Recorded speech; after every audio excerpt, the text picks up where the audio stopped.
Sabe quando a gente tá numa roda de conversa ali com várias pessoas e a gente se sente meio travado e parece que a gente força a ser o que a gente não é só pra tentar se encaixar ali, tentar agradar as pessoas pelo medo de ser rejeitado?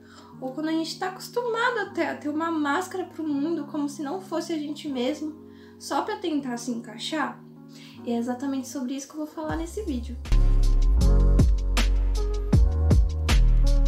Pessoal, bem-vindos ao canal que tem tudo sobre ansiedade social.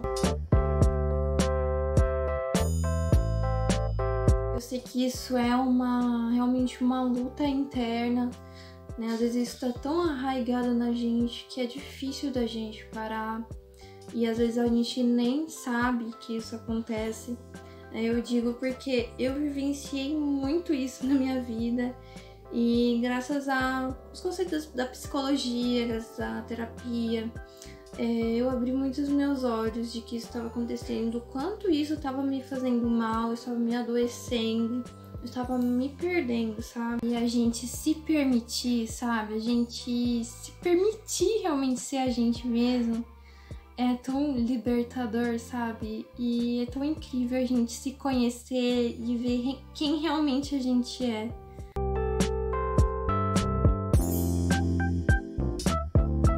Gente, muitas vezes a gente pode fazer isso e a gente nem nota, sabe? Da gente fingir que a gente não é pelo medo do julgamento, pelo medo de parecer bobo e as pessoas nos rejeitarem e não nos aceitarem.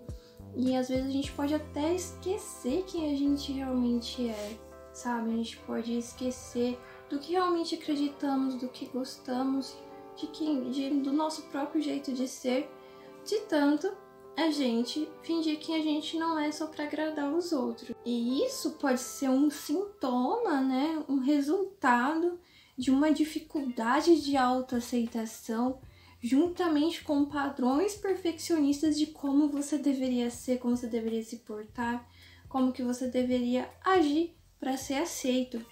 Por exemplo, de que a gente tem que ser perfeito, de que a gente não pode errar quando a gente vai falar, não podemos gaguejar, temos sempre que fazer tudo direitinho, sem errar.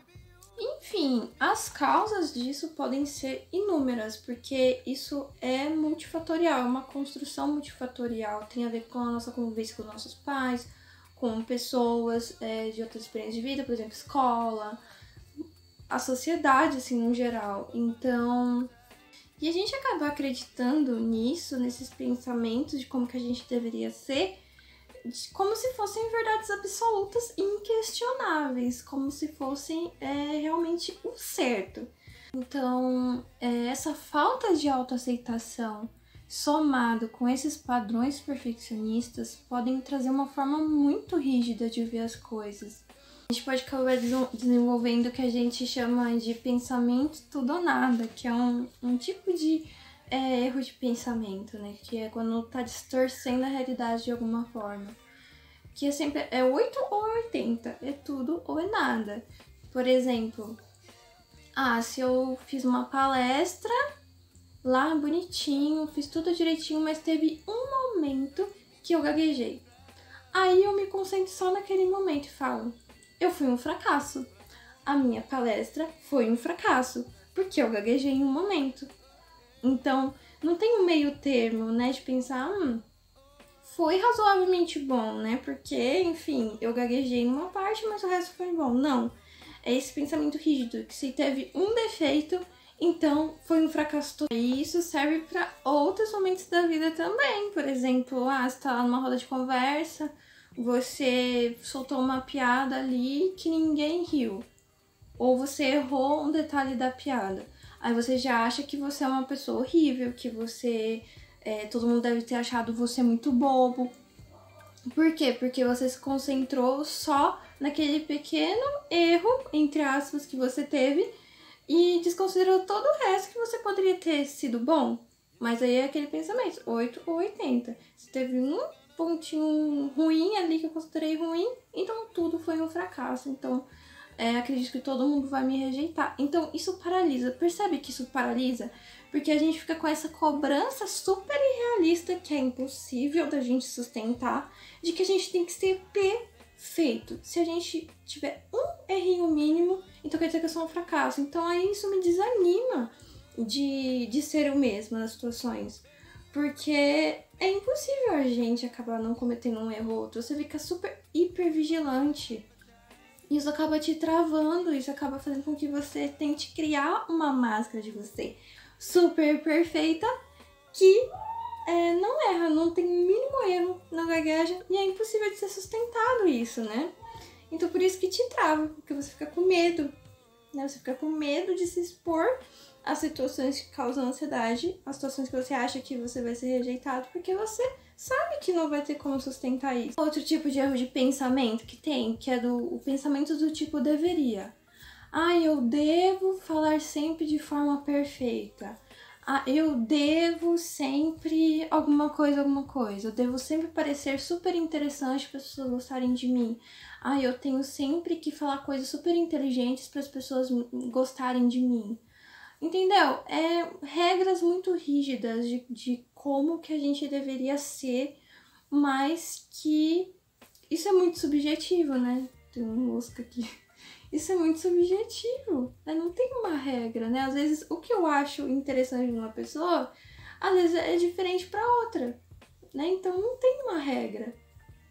Mas aí a pessoa cria essas regras na cabeça de como as coisas deveriam ser, que não refletem a realidade e acaba te podando, né? Outra que tem é a desqualificação do positivo, que é quando você foca só na parte negativa das coisas e desconsidera o que foi positivo. Por exemplo, você foi numa reunião, você achou que poderia ter falado mais, se você falou pouco, mas você deixa de considerar que às vezes que você falou coisas interessantes, você falou coisas importantes, as pessoas receberam bem. Você desconsidera as outras partes boas da situação e foca só no que foi negativo.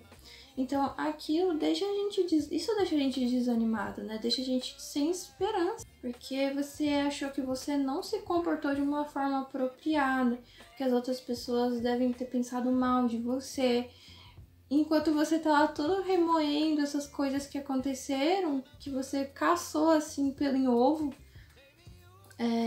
coisas negativas que podem ter acontecido, as outras pessoas estão cuidando da vida delas, outras pessoas estão fazendo as coisas dela e nem se lembram desses detalhes que você ficou remoendo.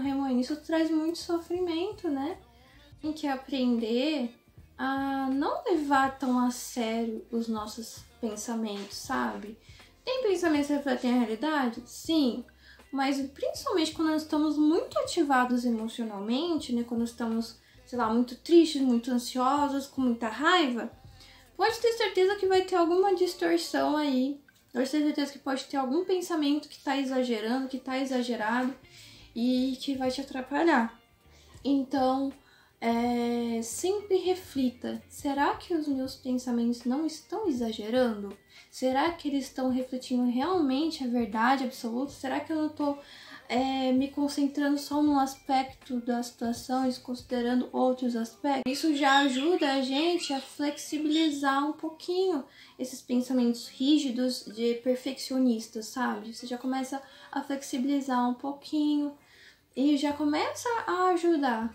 Então, o que pode te ajudar nisso é tentar pensar de forma um pouco relativa, sabe? Sempre que você tiver pensamentos extremos demais, por exemplo, esses do tipo deveria, eu devo, será que eu devo mesmo? Será que se também, por exemplo, se uma pessoa não gostou de mim, quer dizer que eu sou uma pessoa horrível? Se uma pessoa não gostou de mim, e as outras pessoas que gostam de mim? Será que eu tô desconsiderando as outras pessoas que gostam de mim, que me admiram?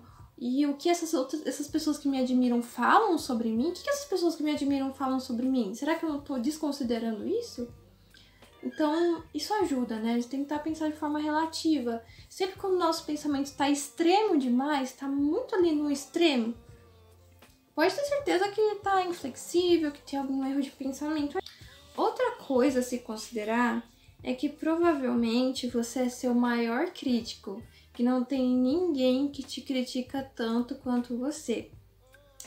presta atenção, se outras pessoas cometem pequenos erros, como por exemplo gaguejar, como por exemplo, sei lá, cometer algum, tipo, a pessoa não, sei lá, errou uma piada. Será que você achou aquela pessoa super boba? Será que você falou, nossa, como aquela pessoa é super bobona, olha só, tá passando vergonha? Ou será que você foi uma pessoa tolerante? Ou será que você foi uma pessoa assim que entendeu o que acontece, né? É normal às vezes a gente errar uma piada, que é normal às vezes a gente gaguejar, que aquilo foi só um pequeno detalhe comparado com tudo que a pessoa tava falando e tal. Será que você é tolerante com os outros e é super intolerante com você mesmo? Porque isso pode estar acontecendo, né? Será que não seria legal você começar a cultivar isso de ser legal com você também? Não só legal com os outros, mas ser legal com você também? Porque você cobra todo esse perfeccionismo dos outros, tanto quanto você cobra de você? Porque isso pode estar acontecendo. Outra coisa que pode te ajudar é você parar de você se rotular. Só porque você tropeçou uma vez, só porque você não foi bem numa palestra uma vez, não quer dizer que aquilo te define como pessoa. Você tá se rotulando, né? Só por causa de um episódio, você se rotular de forma global, de que você é uma pessoa burra, de que você é uma pessoa incompetente, de que você é um fracasso só por conta de uma situação e as outras situações que deram certo, que talvez você está desconsiderando. Uma situação não te define como pessoa. Você pode aceitar o que aconteceu aqui, sim, realmente, eu não fui muito bem na situação, ou nossa, eu realmente tropecei. Mas aceite como um fato isolado. Não generalize, sabe? Eu fui mal. É diferente do que eu sou um fracasso. Percebe que tem uma diferença? Eu fui mal naquela situação. Outra coisa que pode ajudar bastante é o que a gente chama de análise de evidências, que é você procurar evidências na realidade que apoiem e não apoiem o seu pensamento que você acredita que deve estar distorcido de alguma forma. Às vezes você pode se surpreender bastante. Você pode, às vezes, notar que tem muito mais evidências da realidade contrárias àquele seu pensamento. Por exemplo, de que todo mundo teve uma impressão mal de você.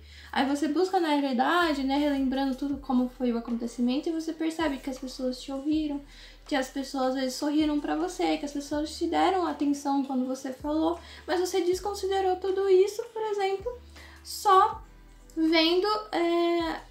só dando importância ao fato de você não falou muito, talvez, que você deveria ter falado mais. Então percebe que no fundo isso tem a ver com se aceitar, se permitir errar, se permitir ser mais natural, deixando de lado esses padrões perfeccionistas que talvez criamos. Pode te ajudar nesse processo de autoaceitação, nesse processo de autoconhecimento, a você pegar um papel e escrever tanto os seus defeitos quanto as suas qualidades.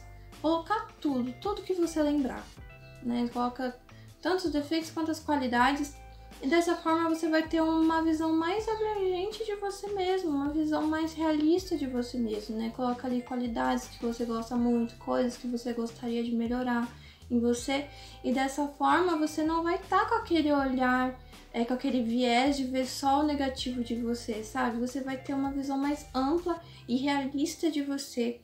E isso vai te ajudar. Deixa de lado esses padrões perfeccionistas do que você realmente deveria ser, porque eles são super irrealistas, não são alcançáveis, te deixa muito sensível à crítica dos outros, e também te faz evitar situações, né? Te leva à procrastinação, porque você evita situações justamente pelo medo do fracasso, etc. E ver que isso pode te adoecer muito.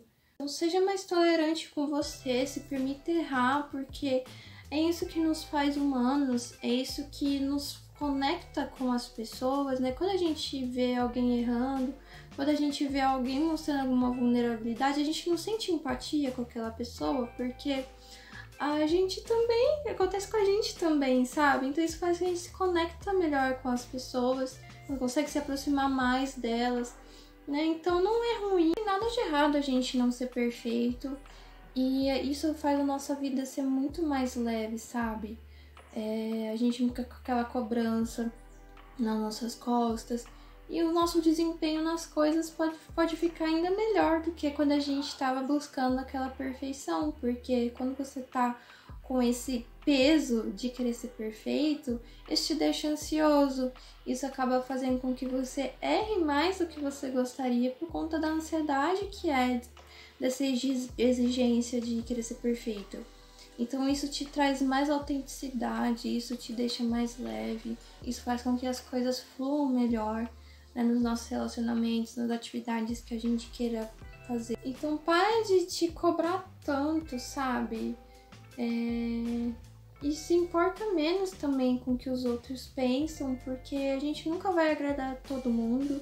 Isso é impossível. Mesmo quando a gente faz tudo perfeito, vai ter alguém ali descontente com a gente. Então vale muito mais a pena a gente realmente viver a nossa vida, fazer as coisas que a gente realmente quer fazer, do que deixar de fazer o que a gente gostaria de fazer por medo do que os outros vão pensar, pelo medo do julgamento, medo da rejeição. E às vezes justamente por a gente evitar as coisas, evitar se relacionar, evitar atividades que a gente gostaria de fazer, isso nos isola mais.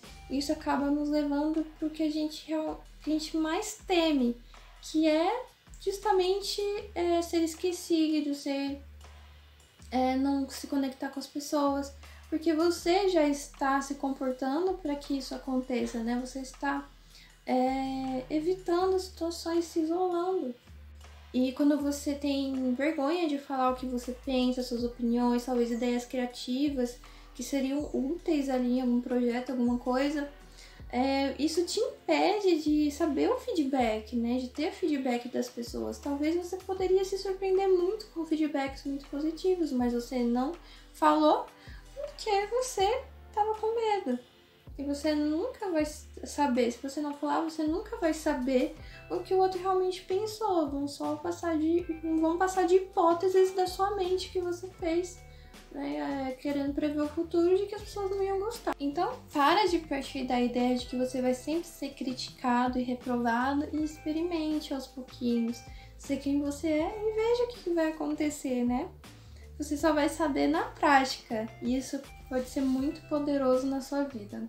Esse valor excessivo que a gente dá ao que os outros podem pensar nos impede de viver experiências extraordinárias na nossa vida, experiências muito, muito boas, sabe? Então, leve em consideração tudo isso que eu falei, a gente parte sendo mais simples mesmo, questionando os nossos pensamentos que podem estar distorcidos. Deixa aqui nos comentários se você se identificou com algum desses pensamentos que eu falei, essas distorções cognitivas. Certo que tudo isso pode partir de coisas muito mais enraizadas, né? Coisas muito mais profundas, que às vezes a gente precisa de terapia e tal, mas essas ferramentas, esses pensamentos que eu dividi com vocês, que ajudam a questionar pensamentos distorcidos, já ajudam bastante, já podem ser um pontapé inicial para você. Então, pessoal, se vocês gostaram do vídeo, deixa uma curtida. Se quer receber conteúdo parecido, é só se inscrever no meu canal, que tem tudo sobre ansiedade social. E um beijo para vocês e até a próxima!